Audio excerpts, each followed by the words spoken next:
I'm moving house today. It's been 2 years, 8 months and 28 days, and I've got to say that as I step off the bus for what could be the last time spent as sitting in your boss supermarket queues, etc. And I have to say though, it's only today that I'm glad to be leaving. I really will miss the when Santa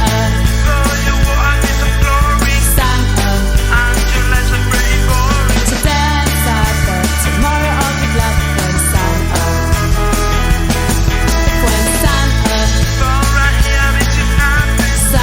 You're listening to truthconduit.com with Chris McMillan. Yes. Clear yourself out. Get rid of the phlegm. Hey, what are you drinking there? What do you got? It's just coffee. Just coffee. That is the greatest drink ever. Check it out. You like my coffee mug? Oh my God, that's dope. And check on the other side. A man's got to do what a man's got to do. That's badass. I found this for like a quarter in a flea market. I mean, I love it. I love, flea markets, secondhand shops. Man, you just find great deals. Antique stores. You find the most interesting, unique things. I don't buy anything new. Pretty much everything in this house comes from secondhand stores. Yeah, I've got a mug with like the Freemasonic square and compass on it, and that's like my favorite mug of all time. Where'd you find it? We actually found that at the Trash and Treasure, which is a secondhand store up in Port Loring, Canada. It's like middle of nowhere, only store in town. Well, cool. All right, I'll just make a little start here, formal introduction. I'm experimenting with my phone here. I'm trying to do a little video as well from a different angle. That's just something I'm doing for my video editing skills. Okay. To actually have another cool. All right, Daniel McCarthy. I'm with Daniel McCarthy, the one and only. The Daniel McCarthy. So when you're famous one day, you're not going to forget the little people like me, right, Daniel? Oh, of course not. How could I forget somebody as animated and verbose as you, Chris? So my name is Chris McMillan, and this is another episode of truthconduit.com. It's been a while. It's been a few weeks since I've done a new interview for my website, so I'm excited to get Daniel on. Daniel, I heard a rumor. I heard a rumor about you. Yeah? Oh, really? Yeah. I heard you're getting married. What's going on with that? Well, that's the story, man. We're getting married in October. So, I'm going to make an honest lady of her yet. And yeah, it's not something I ever really imagined myself doing, but Alice is the lady for me, and we've wanted for a while to, get a house and have children together at some point. So just considering all the legal technicalities and red tape that exist in this country at this point, we basically just agreed that if we're going to have kids and if we expect to be living together for, the indefinite future, then it would just make the most sense to be married, because that way we can share legal benefits, medicals, all that kind of stuff. So from a practical point of view, it made sense. And so our original plan was actually to elope. We were going to go to Vegas and try to find like an Elvis impersonator or something to marry us. I wanted to get married by an Andy Kaufman impersonator. Not many people get the joke though. But anyway, she told her mom that was our plan, and according to Alice, her mom looked like she was gonna just collapse into a weeping mess. So which I later found out wasn't the case, but that's the way it seemed to Alice. So we decided that weddings are actually not for the couple, they're actually for all the ladies of the family. They're for mom and grandma and all that. So we figured, all right, fine, we'll go ahead and do the whole big shebang for the women. And so that's what we're going to do. And it's stressful, and we're trying to plan it all out right now. And it's an interesting process. I think it's going to work out okay. We're going to keep it as casual as humanly possible while still having the big thing. But, Yeah, it'll be fun. You know, I had the honor of meeting you and Alice last June in Connecticut. That was good fun. And it's funny. Just this morning, I went into my Twitter account and I saw, you know, Alice is following you, and I looked. I said, "Oh, that's Alice." Yeah, yeah. So I was checking out her feed, and I didn't know. You know, she's a big fan of art. She's a bit of an artist, as am I. I love art. I'm a appreciator, not a creator.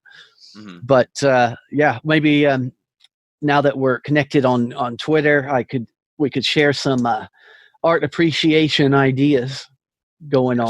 Absolutely. That's her thing. You know, for me, it's my research and all my nerd stuff that we love so much.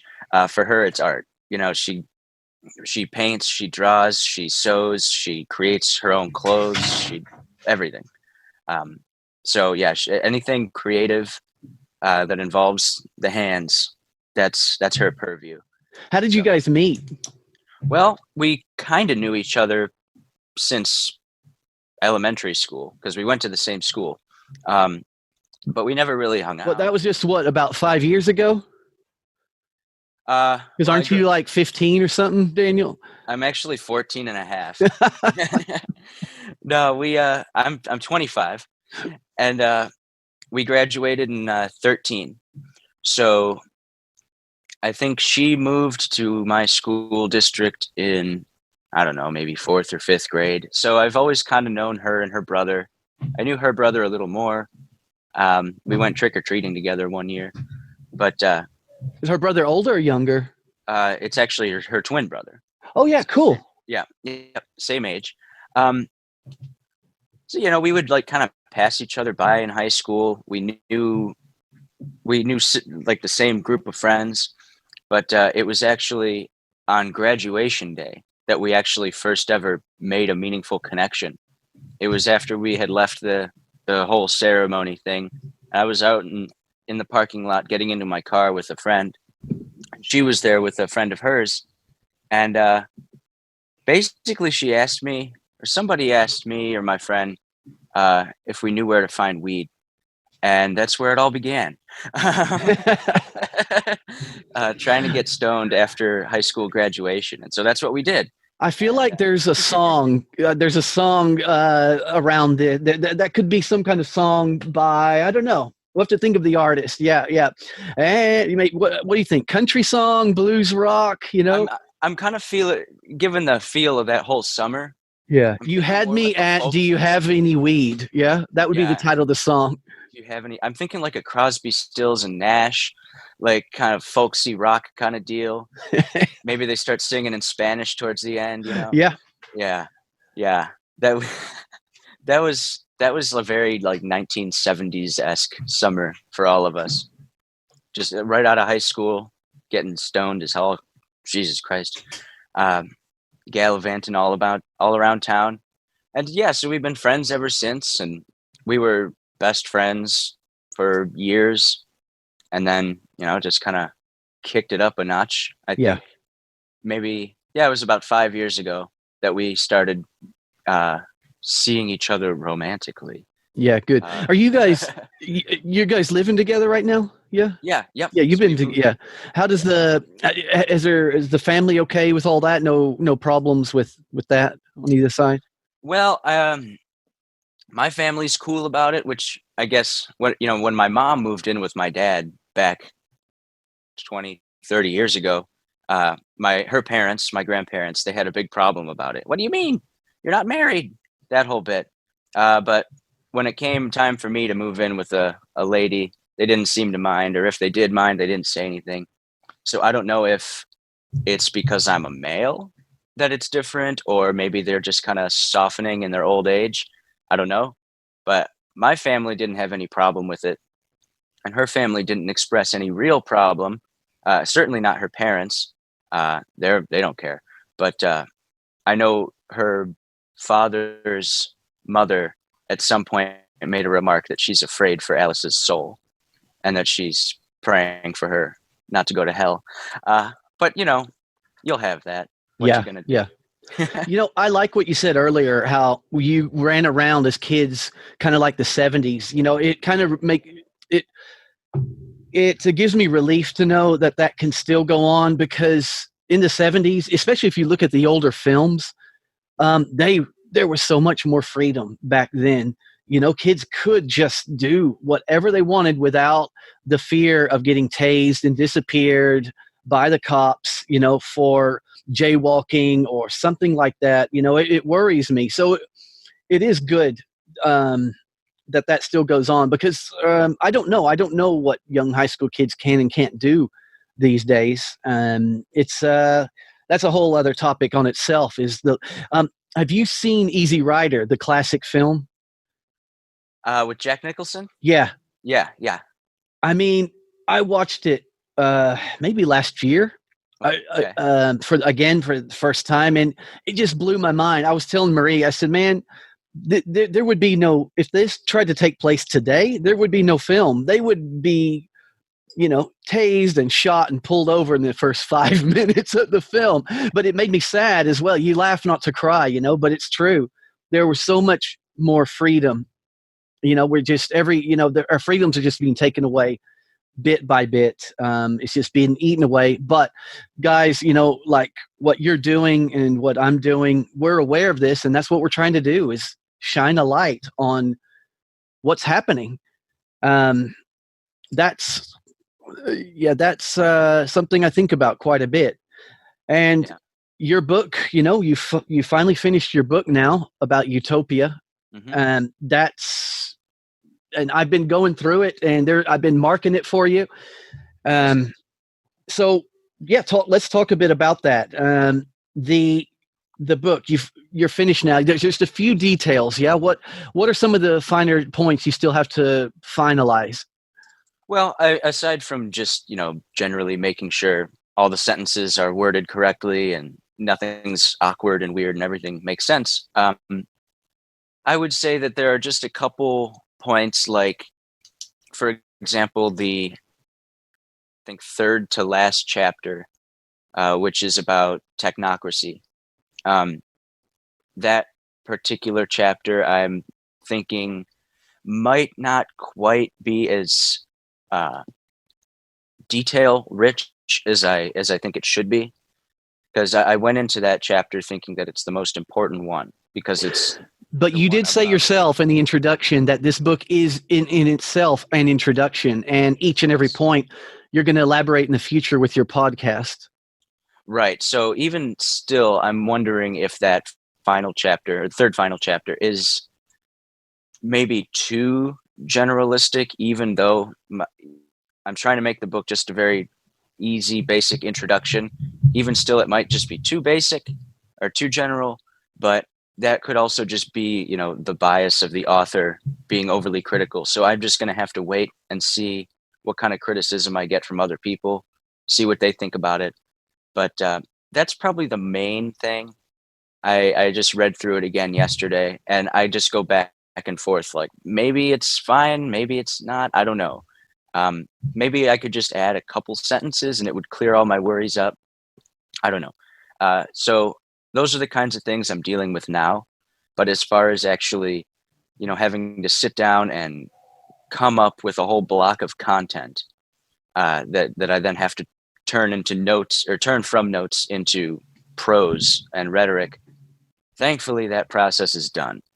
It's even, you know, the book itself is very short, but even still, it's difficult to really take just kind of embryonic thoughts that they seem like really good ideas in your head, and then to turn them into a coherent sentence, and then to string enough of those coherent sentences together into a paragraph, on and on.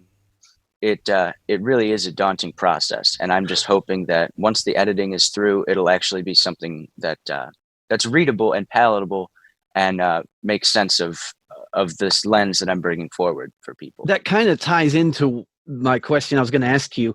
What have been some of the biggest trials and tribulations on writing this book? Well, keeping it short was one. It started off as just a kind of outline, and as I started expanding the outline, every chapter was, you know, becoming its own essay. on a different period of time. Like I was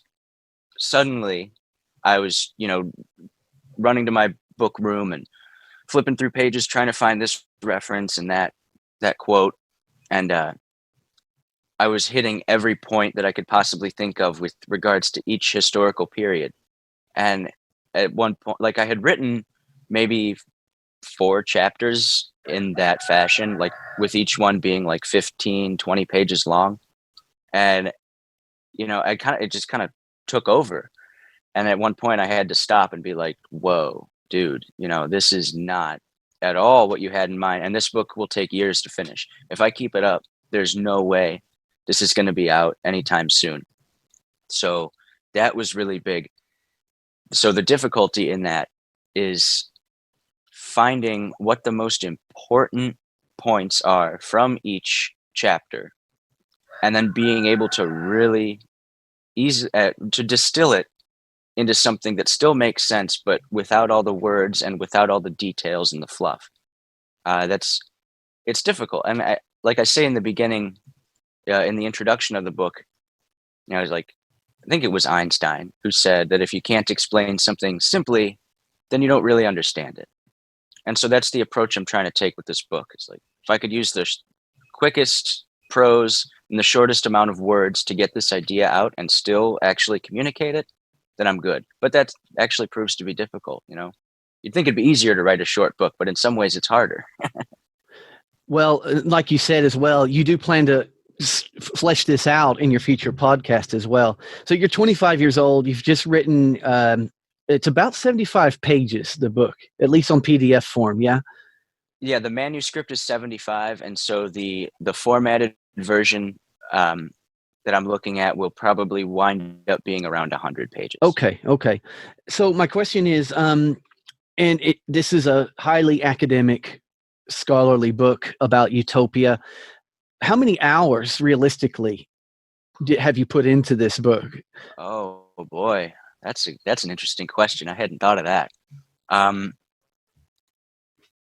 my God, I don't know. I'd have to really think about it because, there was that whole period, like I said, where I was basically writing an entirely different book. But that period was necessary for me to really appreciate what I wanted the end result to be. So. Yeah, I guess, because everything was a build up to the book. I guess what I'm referring to is the actual writing time, right. Focusing on once you got clarity about what this book was going to be about, because you started your research on technocracy and that's how it led to utopia.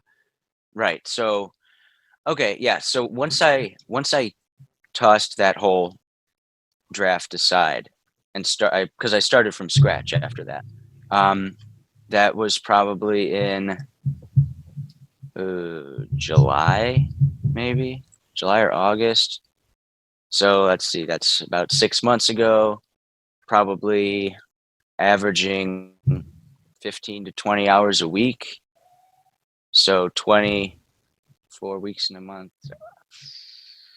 hundreds of hours. It would have to be, right? So yeah, if it's 6 months and there's 4 weeks, so that's 24. I don't know. I'm trying to do math in my head. Maybe that's not the best idea. No, that's good. No, that gives me an idea, per week. Right. Now that leads to my next question. You're working right now at the same time and you're living your life. How did you organize yourself from a timetable point of view? Are you an early morning riser? Are you up at 5, say, okay, I'm going to dedicate this block to getting stuff done, or coffee late at night kind of guy, or a bit of both? And was it quite random? Did you just sit down whenever you got free time, or a bit of everything? Was there a method to the madness is what I'm asking? Mostly madness. Mostly it's whenever I can find the time, just, swoop in and start working. Although, on my days off on the weekend, I'll be like, all right, look, Saturday all day, that's my work day. Nobody bother me. That kind of deal. And so those are the days when I'll really have like a solid 10, 12 hours to just pluck away at whatever it is I'm doing. But through the rest of the week, it's maybe I'll get a little bit done before work, but usually it's after work. So what's your work schedule like? How many hours a week you work in? Are you still at the store, right? I'm at Ford now, actually. Okay. Yeah, I'm working on an assembly line. There's Um, definitely a country song about that. oh yeah, Or was that Johnny Cash? No, I think Yeah. that was Cadillac. I'm thinking of One Piece at a Time by Yeah. No, I think that was Cadillac. Yeah, So, that's right. so how many hours a week are you putting in? 40. So I'm doing Okay, so you're working full time and doing this book. Yeah. Yep. Well, what's nice about the Ford job, if I could say anything nice about it, is it's really easy monkey work. Yeah. So I've got headphones in and I can listen to podcasts and audiobooks, lectures, music, whatever. And I've got 40 hours to do it every week. So, I mean, it's to the point now where I need to like take the headphones out and just listen to the machines make their own noise for a bit, let my brain decompress. But I've got a lot of time my brain can basically be somewhere else. I don't need to be doing that much thinking about the job I'm doing. And also sometimes I'll even have the opportunity to have a little table with my notebook set open and a pen. And so I could be taking notes and writing ideas as they come into my head. So that's been a big help in finishing the book because I've had this time while I'm at work to kind of distill the ideas when I'm not sitting in front of my computer. And that's helped a lot. It's a lot better than when I was working at the pizza shop because that was mentally taxing as well as physically. Are you working normal hours or night shifts? Oh, I'm sorry. Yeah. I'm working 3 p.m. to 11 p.m. That's not too bad. Yeah. It's what I'm used to. That's basically what I worked at the pizza shop for years and years. I guess, I don't know, maybe I would have preferred more like a day shift kind of thing, but they gave me what they gave me, and I'm just happy I'm not on midnights because I have no desire to work like 11 p.m. to 7 a.m. Yeah. So 3 to 11 is not bad, except for what winds up happening is I sleep in and I stay up really late. So usually, like my average going to bed time, at least for the past couple weeks, has been like 4 a.m. And I guess it's fine because I still get the correct amount of sleep. But I don't know. I feel like that's what I've been doing since I was like 18, 19, and I kind of feel like maybe it's silly, but part of me just wants to grow out of that and like get up early, go to bed early kind of thing. But just because of the nature of my job and my hours, it's just not feasible. I can't come home from work at 11:30 at night and expect to be in bed by 1 because I'm all jacked up, know. Yeah. There's no going to bed. So it's, maybe one day my schedule will change, but until then, I'm going to be a night owl. Do you have any colleagues at work that know who you really are? That know that you actually are wearing an invisible cape? Nope. Nobody. No, nobody at Ford. So at work, you just gotta put on a smile and keep it simple, right? Yeah, I just keep to myself. I do my, if people talk to me, then I'm happy to shoot the shit with them. But usually and I kind of hate to be this way, but in my opinion, it's the nature of the corporate beast where, when I was at the mom and pop pizza shop, I was friends with everybody. We were all cracking jokes and, yelling and screaming and having a good time. But working on an assembly line, at least for me, I'm like, okay, I'm doing my job. I don't need to worry about anybody else's job. So I can isolate myself, put my headphones in, and just think about my own little world. And I know that might sound kind of dehumanizing and weird, but it's a breath of fresh air after having just been stressed at the pizza shop for years and years, figuring out how the deliveries are going to go out, running the oven and taking deliveries, and then coming home at the end of the night and then saying, oh shit, did I remember to turn the oven off? All that stuff. Now Yeah. I'm not responsible for anything. And so it's nice. But the people there are all incredibly accommodating. They're all really nice. And, despite what I'm saying about my own isolation that I impose on myself, everyone else there is very, very communal. It's not at all what I expected. I expected everyone to just be like dull and, minding their own business. nah, man, people are like partying in there every day. You've got little neighborhoods of people every day at lunch, they meet up and they're yelling and screaming. So it's a really lively place. And I'm sure I'll get in on that once I kind of settle in and find my own little place in it. How long you been there now? Since actually I started the week after we met. Okay. So it's been since June 17th. Yeah. And you're in what city in Ohio are you in? Cleveland. Yeah. Okay, cool. So it's the engine plant in Cleveland. Yeah, cool. Yeah. What are the main podcasts that you consume? Well, I love School Sucks. Peace Revolution, of course. Truth Conduit. God bless you. Let's see. Dangerous History podcast is a big favorite. That's Professor CJ, is that right? Yes. Yeah. Yes. Everybody should be listening to that show. It's phenomenal. Unregistered with Thaddeus Russell is another favorite of mine. Oh boy, I'm probably leaving somebody out, and I'm gonna feel bad about it later. Any more mainstream sources you check into every once in a while? Yeah, I'll check into Rogan. Yeah, I like me some Rogan. If you call him, I mean, he's kind of one foot in mainstream, the other foot in the alt media kind of thing, isn't he? Yeah, that's about as mainline as well, every now and then I'll listen to the Council on Foreign Relations podcast, but it's just so goddamn boring. Yeah, but you have to keep an eye on, because you have to keep an eye on, because there's a lot of revealing information if you keep an eye on them. Because a lot of the things they're up to, it's not a secret, is it? I mean, everything is out there. Yes. Most things are out there anyway.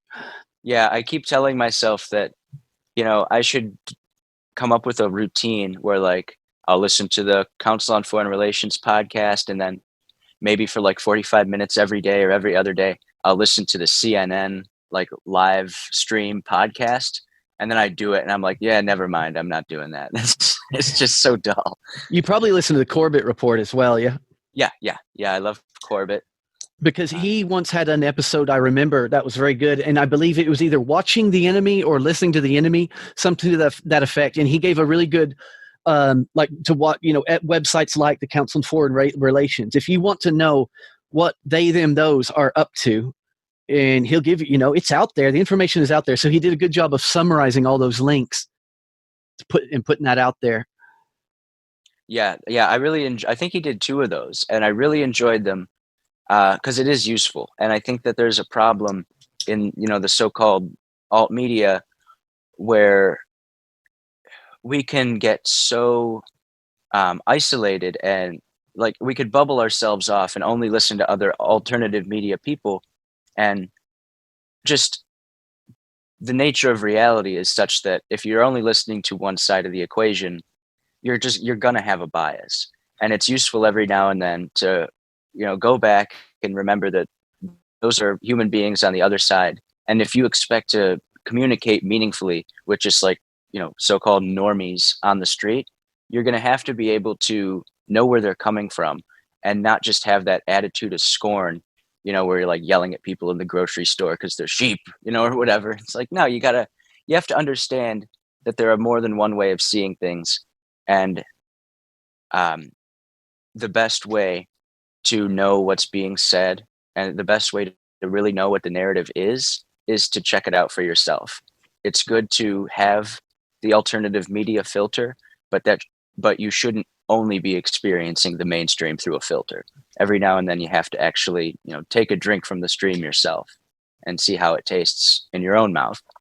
So yeah, that's kind of what I do with all my interviews on truthconduit.com.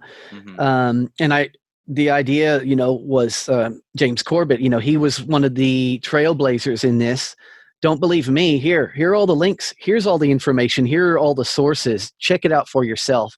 And he criticized it. He's highly critical of the mainstream media, because if you read a mainstream article, you can't really find the sources unless they say it in the article.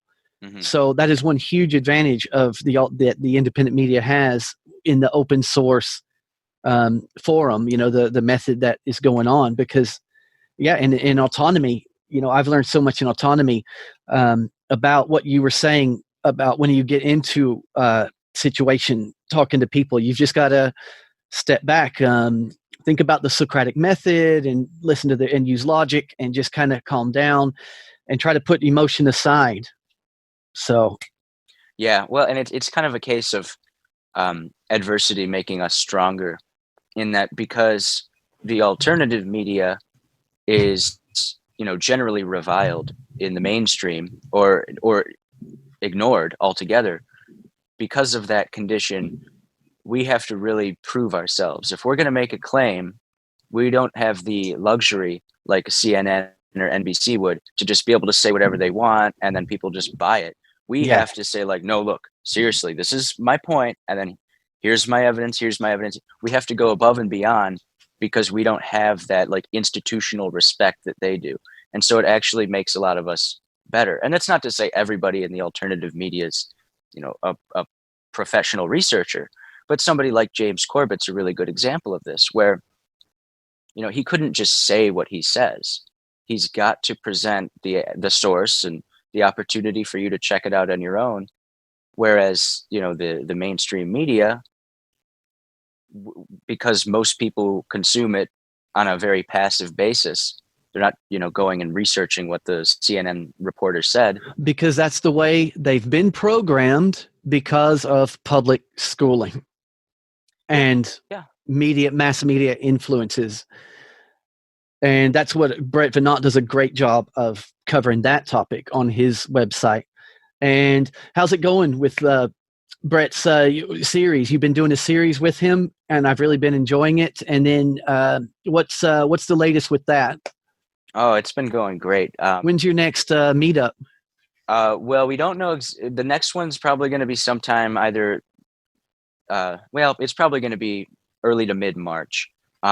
So we just came out with episode 7. It came out this past weekend, and that one was really exciting because for the first time we brought in a third person, and of all people, it was Kevin Cole. Oh, Kevin Cole. Yeah.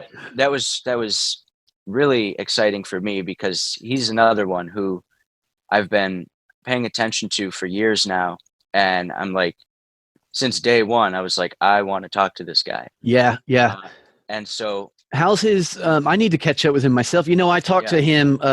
I've interviewed him myself. His New Harmony, Indiana project, really interesting. Well, that's why we brought him on, because Brett and I were moving chronologically from colonial America through just different utopian experiments. And so when it came time for us to talk about New Harmony, Brett was like, well, what do you think if I see if Kevin Cole wants to join us? And so that's what happened. And so the last episode, we started talking about New Harmony with Kevin, but we had so many, what I think were very important tangents, just kind of talking about why what we're doing is important. And we also had a really, really useful conversation on ideology and messaging, and how no matter where you're coming from, you're going to have an inert bias if you're coming with an ideology. And so that's something that we all need to be aware of, because ideologies will color our rhetoric and they'll color our logic. It was a really great conversation. Everyone should check it out. Did the new episode come out just this past weekend? Yep, on Sunday. Okay, yeah, because you know what, I'm subscribed to Brett's website, and but this past weekend I was at a Mother Earth News Expo, which was very motivating. Right. Because I'm out in nature. I live out on the farm, and but yeah, so I haven't. And then we basically got back today. What's today? Wednesday. Today's Wednesday. Yeah, we hit the ground running on Monday, so I'll definitely have to check it out. I will definitely put it into the link for this. That is great to know. I think it's the longest one we've done. It's like 2 hours and 15 minutes. Yeah. And Kevin is going to be coming back for our next show, because we're going to have to do a New Harmony part 2. Because like I said, there were so many tangents in the first part that there's so much more about the actual New Harmony community. Particularly what we want to talk about is the influence of the education practices of Johann Pestalozzi, who John Taylor Gatto talks a lot about for anyone who's interested in Pestalozzi. Pestalozzi's educational theories were brought over to New Harmony, Indiana, and it's a really interesting tie-in between the origins of socialism, this utopian community, and what later became American public schooling. And so that's kind of the approach we're going to take next time. We're going to have Kevin back, and it's going to be a really good time. I know it. I love it. I'm very excited to continue that conversation. And for anyone who's interested, the shows are available at schoolsucksproject.com. It's a members only show, but Brett did release maybe it's like a 30 or 40 minute preview of our latest show in his free podcast feed. So people who are interested but aren't subscribers can check it out there. He samples part of our conversation on ideology and messaging. I think it'd be useful for people to listen to, even if they're not interested in the larger project of utopia. It's still a good reminder that we all have our inherent biases. And my point anyway in the conversation was that to assume that one ideology or system of thinking is going to have all the answers is utopian and totalitarian, in that it assumes that there's one cognitive structure that can contain all the variables and factors of reality. And I think that that's just fundamentally a ludicrous idea. So the idea that socialism has all the answers, or any system, libertarianism, whatever, the idea that you've figured it out, that you've got it on lock, and everybody else who's coming at it from a different point of view is wrong, that only leads to trouble. That's not to say that everything is equal and that, there are no wrong interpretations. I'm not saying that. I'm just saying that we have to acknowledge that there are blind spots in every ideology, and that to assume that yours is the right one and all the other ones are incorrect, it's a totalitarian. It really is. It's bringing all of the world and all of the unknown elements of the world under one system where everything's already figured out. And to me, that's just a dangerous way to be. So we talk a lot about that. That was a nice summary there, because that actually nipped in the bud a question I had for you later. Summarize, just in a few sentences, what's it all about? Yeah, that was brilliant. Utopia and the research that Kevin's doing on New Harmony. Funny enough, where is it? I've got this flyer here. It's down here. Oh yeah, I was at the Mother Earth News Expo, and there were a lot of hints of Agenda 21 around, sustainability and all of that. And I talked to these people who it sounds to me, they had a booth and they're trying to create everything you just talked about. They want to buy some land out by Austin, and they are literally going to plan this city from the ground up, and it's going to be circular and surrounded by nature. It'll be interesting. And I brought up the idea. I said, so how are you going to fight off 5G? And they said, and they didn't. They were unaware of the seriousness of the issue of 5G. And I said, look, they said, yeah, we got plans to have to control the Wi-Fi emissions and all that. And I said, that sounds great, actually. Good luck with that. I suggest you really look into 5G, because they're planning to blanket the whole planet with it. And these people, I do think they had good intentions, but they were missing a fundamental background on what they're trying to do, which enter books like your book coming in, the projects Kevin Cole is working on, everything that is surrounding that idea. Speaking of which, do you have a name for your book? I'm thinking it's going to be The Story of Nowhere, because utopia etymologically means no place or nowhere. And so the title itself is actually a nod to Will Durant, The Story of Civilization and the Story of Philosophy. I'm going to do The Story of Nowhere, because Durant's historiography is a major influence on me. So I wanted to pay my respects where it's due. So that's probably going to be the title. But not confirmed yet. Yeah, not 100%, but like 90% confirmed. So there's just a few details you've got to work out. What about that leads to what I wanted to talk about next? What's the publishing process? When is this? It's written, it's done for the most part.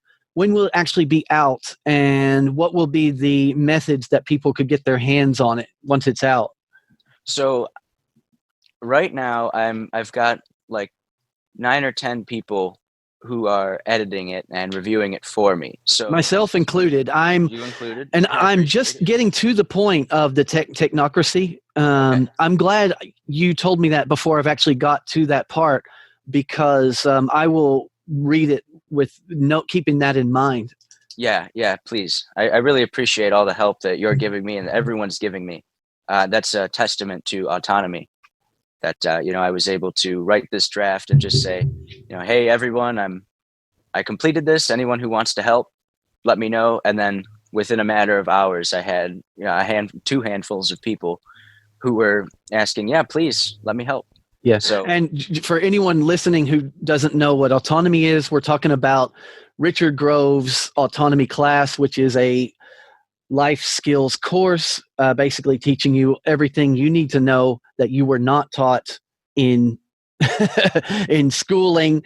But I feel like I just butchered the summary of autonomy there. But so autonomy, the group got together, and we're has anyone gotten it back to you yet with comments yet? Because I know I'm days away from sending mine back to you, but what's the feedback been like so far? I haven't gotten any completed drafts back yet. However, I have gotten the first like 2 portions of the book partially edited. So that was a major help because I'm already going back through and making changes where I can. Somebody else mentioned that they would have a completed edit to me on Saturday. They're going through it one more time and taking notes and stuff. So, it's only been like a week and a half. Yeah. So it's not to the point where I'm like expecting it. So, but it is getting to that point where pretty soon people are probably going to be turning in the revisions and edits and stuff. So I'm really looking. And are you open to any? Because there was one clear grammatical change that I strongly suggested at one point. Okay. Because I've spent 20 years as an ESL teacher, and there was a clear case. This is just an example of. It seems like most of the comments I made was "great job." Oh yeah, good one. Which doesn't help you very much.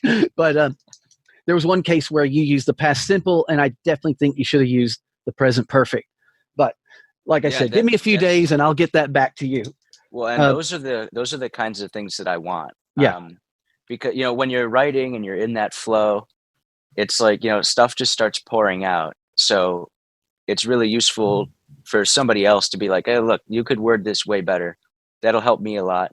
And right after I finished my draft, I read the book Elements of Style by William Strunk. Are you familiar with that? No, I'm not. Okay, it was it's by this dude back in like 1914 or something, William Strunk, and it's edited and kind of added to by E.B. White. It's a phenomenal book. It's very short, it's an easy read, and it's all about how to write in a way that's concise, forceful, but grammatically correct. So he goes through and like addresses common errors that people make, and it's great. I would recommend it to anybody who's interested in writing anything from short articles to gigantic books. Even with speaking, I've found that it in your mind, it helps you clarify the language that you want to use. So like one of the themes of the book is don't be passive, don't be like beat around the bush, just be forceful and be straightforward so long as you've actually got something to back up what you're saying. So I would recommend that book to anybody who. I'll definitely look it up and include it in the links for this talk. Elements of Style. And honestly, it's like I said, it's from like 1914, so you might even be able to find it for free as a PDF. I don't know. But that might be something worth looking into for people who are going to be writing.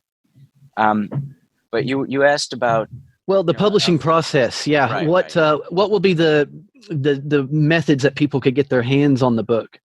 So once I do get it published, which I'm going to be self-publishing, I'm just going to have a link up on my website. That's pretty much how it's going to go down. Now, at this point, because I'm going to be coming out with a podcast at the same time, Yeah, and your website is ageofutopia.com, right? .info. Ageofutopia.info. Okay. Right. And so, When we wrap up in a bit, I'll remind plugins. Don't forget right. plugins. but I'm thinking that because this is a very monumental leap into the public stage that I'm going to be doing, because I'm going to drop the book at the same time that I drop my podcast. So I'm thinking that I might want an entirely new site. Like, if not now, then when? This is the time. If I'm going to create a better website with a better name, no one can really keep the name of my site in their mind because it's clunky and weird and I'm not great with titles. So if I could just kind of revamp all of that right now and drop it all, like kind of start fresh, that's now's the time to do it. So, well, again, this is where it goes back to autonomy. I mean, you are sitting on a gold mine with this group, because whatever you need, whether it's creative ideas, copywriting, technical skills, you've got loads of support in that group to get this up and running. Yeah. So that's going to be something I'm absolutely going to be falling back on, because I don't really know all that much about how to do web design. I made my site myself, but it's not all that complicated. It's just, a basic WordPress site. So I want to look into, how can I set up my little online store so I could sell the book, or, hidden content for people who maybe have bought the book. So like my plan is going to be that if you buy the book, then you also will get access to all of the episodes of my show with Brett. So I'm thinking that what's going to happen is I'm going to offer for free, like as a lead magnet, maybe the first 3 or 4 episodes of our show together, so people can get an idea of the kind of content that is in that series. And of course, they'll also have my podcast, which would be free. And then if you purchase a physical copy of the book, then I would give you access to whatever episodes come afterwards with Brett. Just as a way of, really giving people, over delivering value, so you get the physical book, but you also get this, many, many hours of content and commentary. But all of that, I'm really hoping to have that process done, or as close to done as possible, by late spring, early summer. I want to have physical copies of the book circulating. I was going to ask you that, if you're going to have like physical paper copies. Yep. Ideally, the Red Pill Expo is coming up in June in Georgia. I could see that being a good objective for you, to have it all. So maybe you could bring some copies there. Right. Yeah, that's a good idea. Is it in June? Yeah. Do you know? Okay. In Jekyll Island, Georgia. Oh, wow. Yeah. That's awesome. It's poetic, isn't it? It is very poetic. That's interesting. I'll have to see if now with, working the factory job, it's not like it used to be at the pizza shop where I could just be like, I need a week off. Now I've got to go through HR and fill out paperwork and ask permission and all this nonsense. So I'll have to see if that's feasible. But if it is, that would be a really good opportunity to promote my new work coming up. And I'm hoping also by then I'll have some podcast listeners, some regulars. So the podcast is going to come out when the book does. And I've already got the first few episodes planned out for that. I'm going to be. And how are you going to do it? Is it going to be, are you going to have someone on, like interview style, or are you just going to kind of talk yourself and fleshing out the finer details of the ideas of Utopia, or a bit of mix of both? By and large, it's going to be a solo show. But I would like to bring in interviews on occasion for certain very particular subjects. So, if I want to, the one thing that I really want to do is talk about, how can somebody like me who didn't go to college, I mean, I went to community college, that doesn't really count. Somebody who didn't like really go through the whole 4-year thing, how can I how can I study history in a professional way without the years and years of training and without that piece of paper that says I'm allowed to study history? And so I want to talk to Professor CJ of the Dangerous History podcast about that. And I also want to talk to Thaddeus Russell about that, who's a trained historian. Because Are you in touch with them at this point? I'm friends with both of them on Facebook. Yeah. I've met Thaddeus Russell in the past personally. That was a few years ago. Okay, so yeah, should work out. Yeah, and plus, you all have the mutual friend of Brett Veinotte. Right, and so they know I exist, which is a step in. That's a step. Yeah. So once I have sorted out, all the more pressing issues with the book, and I've gotten the podcast nailed down when I really want to know what I want to do with it to start off, then I'm going to start contacting them and like, hey, I have an idea. Would you like to do this with me? But for right now, the first few episodes of the podcast are in the works. I'm going to be doing a very short series on the history of critical thinking. Because I think I wanted to start off by talking about critical thinking for obvious reasons, but there is a lot of information already out there on the internet in general, but also even in the circles that we run in, where people have talked so much about what critical thinking is. So I want to do that, but I also want to bring the unique perspective of asking the question, what has critical thinking been in the past? Where does it come from and how has it changed? And so I'm really eager to get into a sort of historical conversation about what critical thinking has meant to people throughout the millennia, and what we might glean from looking at the broader context rather than just looking at what it is in the modern vacuum. So I've already started work on that. I love it. That's what I really like to do, is just like that deep historical stuff. That's why it's so pleasing to be done with the book, because the book is so general, like I was saying, that I had I couldn't get into all the details like I wanted to. So I'm happy to be back. Are you going to use Amazon?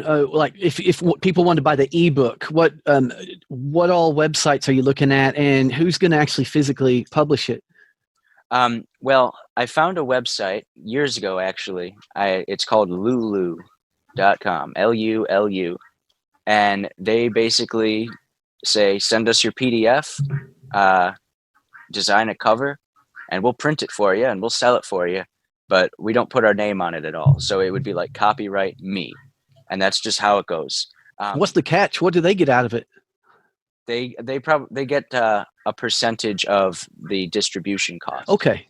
So yeah, like they're making money off of every purchase that's made in their store. Yeah. But they're not plastering it's not like your book cover is watermarked with lulu.com on it or anything. I've found it's really nice and easy. The drawback, I suppose, is that you have to do all of the formatting yourself, and that could be really challenging and time consuming.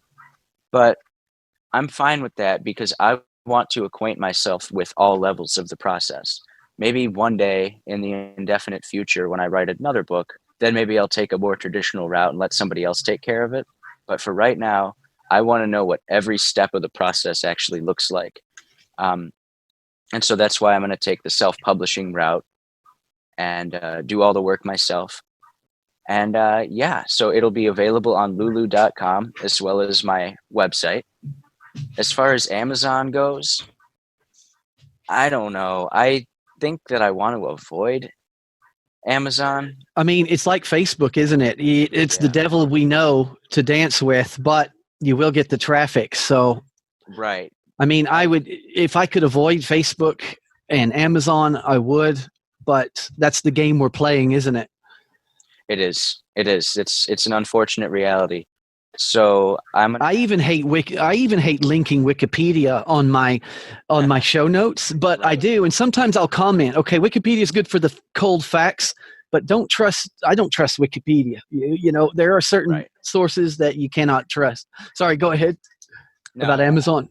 I think that maybe what I'll probably wind up doing is just starting off without Amazon, and it's starting with the Lulu marketplace and my own website, just seeing how that goes, seeing what the interest is, and then maybe down the line, if I decide that Amazon would be worth it, like then maybe I would consider doing it. But in the beginning, I'm just going to stick to the independent route and Yeah. see how that works out for me. I'm in a position where, you know, I do have like you said, I have a full-time job. And so it's not like I'm strapped for cash, you know, I'm not wealthy, but I'm not poor. So There's another song. yeah, right. It's a good tune, man. I'm not wealthy, but I'm not poor. So that grants me the luxury of not having to worry about, you know, how much money is my book going to make? Instead, I can just focus on the art itself. Yeah. And that's what's most important to me. So I can just do things my way, however I want. And if people like it, people like it. And if nobody ever listens, then I don't care, because I'm just doing what I like to do regardless. That's the fantastic way to approach it.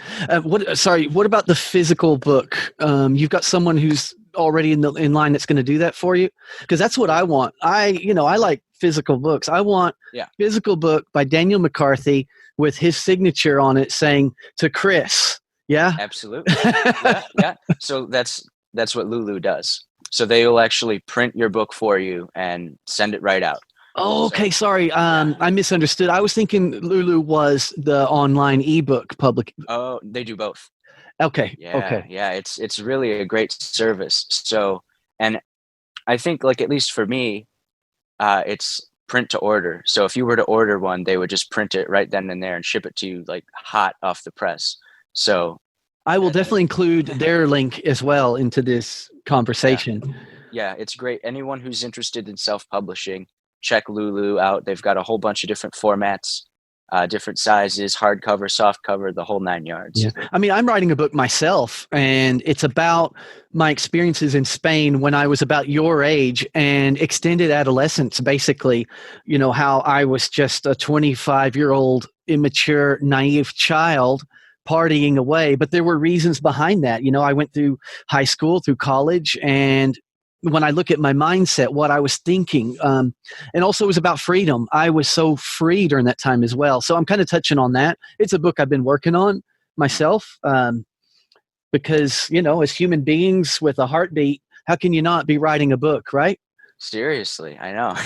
Or creating something, a podcast, or splashing some colors on a canvas. Yeah, it's just part of being human, and we can't let the confines of society, of what we're programmed to do, what we're supposed to be doing. You know, we're in debt. We're trying to get out of debt. We've got responsibilities. We can't let that stop us from losing our humanity, because that is something that's happening to so many people today. Yep. Well, I think that a lot of people are of the mindset where it's like, oh, well, you know, I'm just some guy. Like, I don't have anything interesting to say. Nobody would care. I'm stupid. Like, we get into that mindset when we just think that nobody cares what you have to say. And that's a shame. That's also, there's a word for that, the scarcity mentality. Yeah. That would about sum it up. And then there's I think it's related, is the idea that, oh, well, what if I say something wrong? What if it turns out that my opinion is not grounded? What if it turns out that I stutter or I can't speak well? All these things. That is an example of making the perfect the enemy of the good. You know, so my book will never be perfect, and so I just won't write it. But in fact, there is no such thing as perfection. And so you just have to do it and accept the fact that you're going to make mistakes, and people are going to correct you on those mistakes, and that's fine. That's how you grow. But you have to get out there and not be expecting perfection. Dare I say, that might be a bit of a utopian mindset. I'm going to tie that in. I'm going to tie that in with the technocratic society that we live in today. So to be truly, to experiment and to make mistakes and to be human and to just try something 1,000 times, you've got to do that alone with nobody watching. Yeah. So, and, sorry. So if someone in a constant surveillance state, you know that someone, the NSA is watching and they're listening on your phone, or people, or okay, you want to put this on Twitter or whatever. My theory is it allows for less experimentation. I'm just kind of tapping at something here, but it's kind of creating a generation of people who haven't been able to truly relax and experiment and know what they are or what they aren't, what mistakes not to make, what to make. Because if you think that feeling you're constantly being watched, I think it does something to the development of a person. And so that's kind of how the technocratic aspect ties into that. There's just my thinking there. Are you familiar with the idea of the panopticon? Oh yeah, the panopticon. Yep, I learned that from the Peace Revolution podcast. Yeah, I'd never heard that word before, and that was the title of one of their episodes. And the panopticon is the total, complete, all-around surveillance. Most prison systems are designed as panopticons, for example. In some way or another, yeah. And I think that, to your point, we've got this idea of like, even if the NSA isn't watching me right now, you don't know if they're not watching you right now. So they could, the panopticon idea is that everybody is in a jail cell, and within the center of a jail cell is a guard tower rather. And the prisoners can't see whether or not the guard is actually present in the tower. But because they can't see it, their mind starts to convince them that, well, he must always be present. So that's kind of the situation we live in now, where theoretically they could never listen to any of us. But just because we think they could be, we would always behave as if they were, even if they never did. Like imagine if it turned out that like there is no NSA, like it's just been a trick the whole time. I'm not saying that's true, but it would work in that way. That's how the panopticon model is structured, such that people will police themselves because they're afraid of some invisible punisher from the outside. And panopticon, it means all-seeing. So it's kind of this religious idea almost of omniscience. And I think that today we've got a technological panopticon set up, in that we never know. We all have our phones in our pockets. Every street corner has a camera. Every laptop has a camera. And we know they could be listening in, but are they? Probably not, but maybe. And that's enough for a lot of people. And what was it? The NSA whistleblower, was it William Binney? Was he the one talking about, all this information on you is going into the system, but unless they actually hone in on you, maybe you are invisible. The information on you is there, but unless you're on their radar and they say, what do we know about this guy? Bam, absolutely everything they can find out on you, because they can't possibly hone in on every person on the planet. Exactly. So, right. But yeah, everything on you is going into the system. It's a question of, is anyone listening? Yeah. So then you can retroactively go back in time and say, oh, well, 10 years ago, he made this post on Facebook or whatever. And that's the real issue. They don't have to be watching at all times, because they can always just go back. They've got a lock on the past technologically. So, I mean, how do we avoid that? I think what we can do is at least try to combat the mindset that fosters. The panopticon model is designed to, it's not really about watching people. It's about breaking people. It's getting them to act in a way that they police themselves, act in a way that serves the masters without the masters having to really do anything or even be present. So if we can, in a large enough number, just refuse to behave in that way, if we can slowly but surely begin to break the conditioning and, just say, I'm going to act the way I'm going to act. And if enough people did that, then what, are you going to arrest everybody? This used to be my argument with pot. Everyone's got their petition to sign and everyone's got this and that.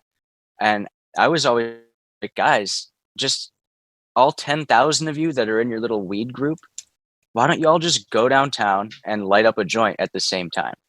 Like all of you just smoke pot and pot. what are they going to do? Arrest all of you? I don't think so. Like that's the kind of civil disobedience that we could be practicing. If you get enough people, just break the law. What? Then what are they going to do? Start a war? Yeah. I don't think so. But we're trained to go through, there's the paperwork you have to fill out, and there's all these proper channels. But I think that's that broken conditioning that we've got where we just kind of reflexively rely on the system that we've been provided, and we don't see that this very simple, obvious solution is right in front of our face. There's safety in numbers, and so if you all just go ahead and do the thing anyway, doesn't matter if it's a law or not. You're doing it, and what are they going to do?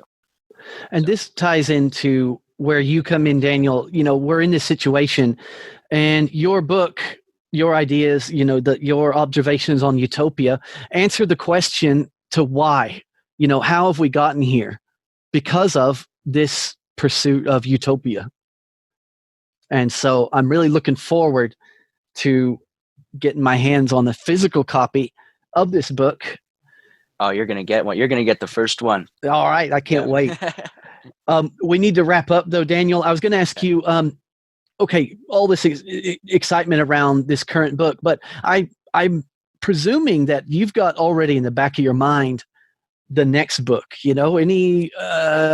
you once you write it, you're never going to stop. We can't stop. Any hints as to what further down the line, what future projects you've got in mind that you want to take on? Well, the biggest thing for me is going to be the podcast for the foreseeable future. That's really what I want to spend like most or all of my energy on.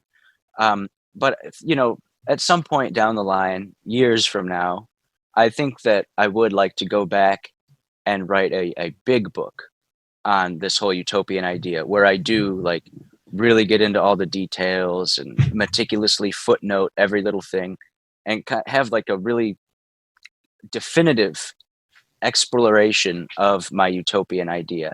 Because the book right now is more of an introduction to this journey I'm going to be going on with the podcast. And so perhaps once that's winding up, or I've been doing it for a long time, then I would consider writing a truly conclusive book. But my energy right now, once the book is done, is going to be pretty much exclusively on producing the podcast and just trying to explore all the nooks and crannies of utopianism that I could possibly think of. And then from all of that material over however long the podcast goes on for, then I can try to coalesce all of that in one big book. But I couldn't even begin to say when that would be. It all just depends. I'm just diving in. Who knows where the podcast will take me? So it's exciting. Yeah, cool. Well, any plugins then for the moment? Yeah, so I would say for right now, everyone should go to ageofutopia.info. That's my current website. And for a limited time, until the book comes out, at least, for a limited time, all of my episodes with Brett are freely available on my website. So if anyone goes to ageofutopia.info, at the top you'll see a gray banner, and it'll say In Pursuit of Utopia audio show. Click on that and all the episodes are there. But I strongly recommend that anyone who is interested really go over to schoolsucksproject.com and support Brett, because when you subscribe to his Patreon, or when you donate to his website, not only do you get access to our shows together, but you get access to just, I don't even know how many hours of bonus content from the past 10 years. So it's really worth it. So I would strongly recommend that everybody who's interested in, the history of schooling and in utopianism, go and support Brett. But like I say, for now, for a limited time only, our episodes together, of which there are 7 at this point, are all freely available at ageofutopia.info. All right, cool. Thanks a lot, Daniel. Thank you so much, Chris. I love it. And I think does this interview make me the most appeared guest on your show? It will. Awesome. All right, cool. I'll just pray. Walking down the street, the children play. For them, it's just another day. The future's reflected in their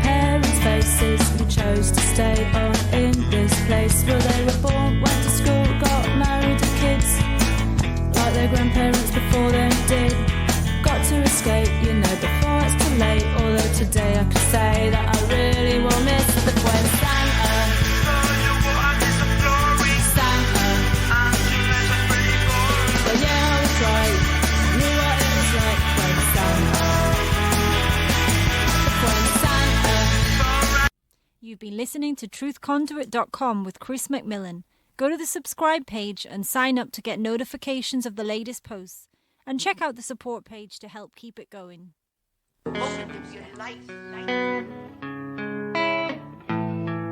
Yeah, I've got a friend in Jesus Christ.